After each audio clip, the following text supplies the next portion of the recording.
Hello everyone, this is Do-Young Kim, and I'm a PhD student at KAIST UVL Lab.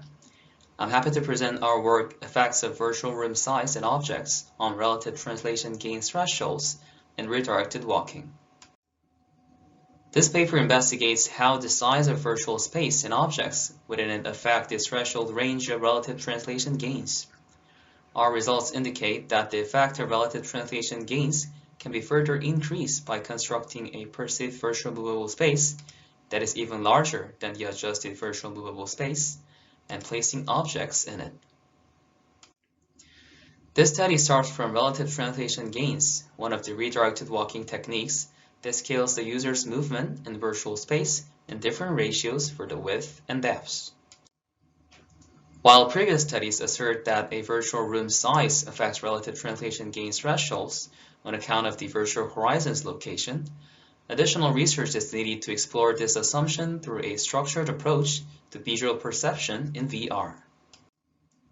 For these goals, we set our research questions as follows. First, how do virtual room size and object affect the threshold range of relative translation gains? Second, how do virtual room size and object affect the distribution of angles of declination? For these goals, we decided to use the angles of declination between the user's eye gaze and the forward gaze. The eye gaze refers to the vector from the subject's eye position to the subject's eye gaze point, and the forward gaze refers to the orthogonal projection vector of the eye gaze. We used AoD to determine the virtual environment's size, location of objects, and AoD distribution graph. First of all, assuming that a subject with an eye level of 1.5 meter is located in the center of the virtual space, we set the sizes in which the AoD to be -10, -20, and -30 degrees respectively. To figure out more about the relationship between the AoD and RTG threshold ranges, we tried to transform the AoD distribution by placing furniture. The first furniture clusters, bookshelves, sofa, and boxes, were placed at the end of the path to decrease the AoD distribution. Second furniture clusters, TV with speaker and desk with chairs, were placed to form a realistic virtual space. By combining 3 room sizes with 2 object layouts, we generate 6 experimental conditions to estimate RTG thresholds. Additionally, we added 2 without RTG conditions to analyze the effect of RTG gain on VR simulator sickness. Through this, we could finalize a total of 8 conditions. We separated participants into 2 groups and opted for a mixed subject method. As we assumed the AoD may affect the threshold range, we balanced the average height between the 2 groups and also maintain the gender ratio among the groups, as it also might affect the outcome. This is the participants' view in this small empty condition. We designed 3 paths for participants to experience various perceived speeds from given RTG conditions. After they walk along 3 paths, they were asked to answer whether they felt their movements in the virtual environment were faster or slower than in the real environment. And this is the participant's view in the large furnished condition. You can see the furniture block the participant's gaze to reach to the wall, which has the effect of decreasing AoD distribution. Through statistical results, we found a significant main effect of size and object. Our hypothesis about size is conditionally accepted. However, as for object, our hypotheses were rejected by showing the opposite difference from the hypothesis we have established. Moreover, we could confirm that RTGs are not a significant factor for increases the VR simulator sickness. This figure shows the result of feeding the participants' responses to the psychometric function, and the estimated threshold values are shown in the table.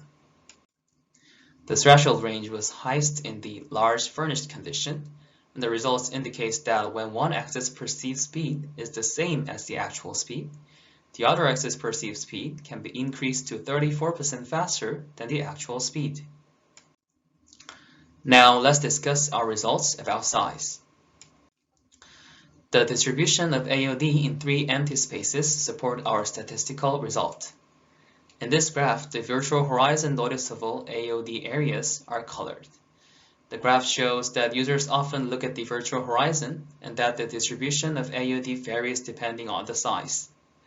Through this, we analyze the AoD's distribution changed by size affects the threshold range. Next, our results about the effect of objects show that participants were less sensitive to be faster in the furnished condition than in the empty conditions. The presence of objects have two effects. One is distracting the user's attention, and the other is decreasing AoD distribution. If the effect of decreasing AoD is more dominant to the threshold range, it should decrease like a small room, but on the contrary, it grew significantly. Based on previous studies suggesting that visual cognitive load and attention influence the sense of action in VEs, we assert the object's role as a distractor was greater than the effect of reducing AoD. Through this, we depicted two main implications. First, the perceived movable space should be made larger than the adjusted movable space to obtain a wider range of RTG thresholds in constructing virtual scenes. Second, placing objects in the virtual scene can further increase the range of RTG thresholds. These implications can contribute to the generation of realistic and effective mutual spaces for MR remote collaboration. The contribution of our study can be threefold. The first, we revisit the effect of VR room size on relative translation gain thresholds with a more constructive approach by utilizing AoD data from eye gaze. Second, we show the presence of objects in virtual space act as distractors and increase the relative translation gain threshold range. Lastly, we provide virtual space constructing implications to maximize the effect of expanding an explorable virtual environment with relative translation gains. This is the end of my presentation, and thank you for your attention.